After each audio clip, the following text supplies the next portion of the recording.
Ipinatatawag ng LTO ang may-ari ng SUV na nasangkot sa nag-viral na away kalsada sa Valenzuela kamakailan. Ang PNP sinabing malapit na nilang matukoy kung sino ang driver ng SUV na nagkasa ng baril sa nakagiriang taxi driver. Nakatutok si June Veneracion. May mga person of interest na ang pulisya sa insidenteng ito sa road rage sa Valenzuela noong August 19. Hinahanap ng pulisya ang driver ng isang SUV na bumunot at nagkasa ng baril matapos makaalitan sa kalye ang isang taxi driver. May punto pang itinulak nito ang taxi driver. In a very short while na lang po siguro, we will be able to announce kung sino yung suspect na may accountability. Nakausap na raw ng mga investigador ang taxi driver na nakasagian ng driver ng SUV. Nakikipagtulungan naman daw ito sa investigasyon ng Valenzuela City Police Station.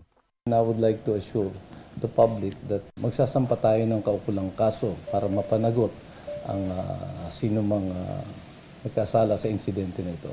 Nag-issue ng show cause order ang Land Transportation Office o LTO at pinaharap ang registered owner ng SUV sa hearing sa September 14. Noong Wednesday po, natukoy natin yung specific owner nung sasakyan. Then that day rin, pinaserve natin yung show cause sa address niya sa may Makati.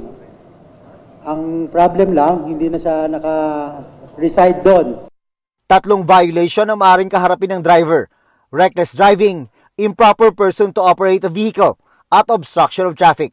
Umaapila ang PNP sa publiko na huwag magdalawang isip na mag-report kapag naging biktima ng road rage o kahit ano pang klase ng krimen.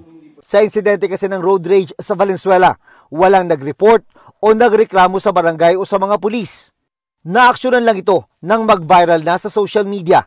Nakakatakot din kung hindi natin mapapanagot yung mga ganitong klaseng violation ng batas kasi lahat tayo at risk. Para sa GMA Integrated News, June Veneracion, nakatutok 24 oras.